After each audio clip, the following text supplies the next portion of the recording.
খুশি আমি বিকেল বেলায় ছাদে উঠি, তো তোমাকে দেখতে পাই তুমি এখানে বসে আছো। একটু রোদ কমলে বিকেলের ভাব হলেই এই যে এত বড় ছাদ থাকতে তুমি শুধু এইখানে বসে থাকো, এর কারণটা কি বলো?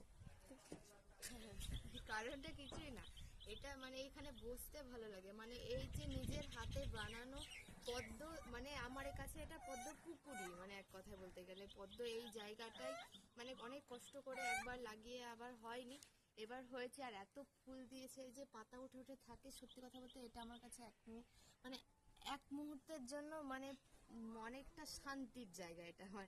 তো বিকেল হলে এই যে হাওয়া বইছে, যে পাতাগুলো নড়ছে দেখছো, আমার পুরো পুকুর পুকুর ফিল হয়, মনে হয় যে যেন আমি পুকুরের ধারে বসে আছি। তো আমার এটাই ভালো লাগে খুব।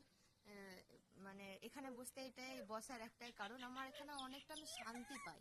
মানে আমার যদি মন খারাপ থাকে এখানে এসে আমি বসি, আমার ভালো লাগে, প্রতিদিনই আমি এখানে এসে বসি। এটা পদ্ম গাছ লাগানোর জন্য? হ্যাঁ, এটা পদ্ম গাছ লাগানোর জন্য করেছি। একবার লাগিয়েছিলাম, হয়নি, তাই এবার লাগিয়েছি, আবার ভালোই হয়েছে। দেখো এই যে এই ফিলটা, মানে ভালো লাগে কি না লাগে বলো তোমরাই দেখো। আর আর যেতে কোথাও ইচ্ছা করবে। আর এত ফুল পাতা ধরে আছে সবুজ, তার মধ্যে জলের উপর, সত্যি দারুণ দারুণ লাগে আমার। আর অন্যান্য ফুল গাছ তো হয় আছে, বাড়িতে, হ্যাঁ, তাই না? কিন্তু এই জায়গাটা বসার একটা আলাদা অনুভূতি মানে আছে। এরকম পদ্ম একটা যেন বাড়িতে হওয়া আমি সত্যি। মনে হয় যে পুকুরের ধারে বসে আছি, এটাই আমার মনে হয়। আমার খুব শান্তি লাগে, আমার মন খারাপ থাকলে আমি এখানে এসে বসি বিকেলে। মানে এবারে ভাগ্যর ব্যাপার সত্যি যে এরকম পদ্ম ফুল অনেকে ভালোবাসো, তাই না বলো? আর সব ঠাকুরকে দেওয়া হয় পদ্ম ফুল।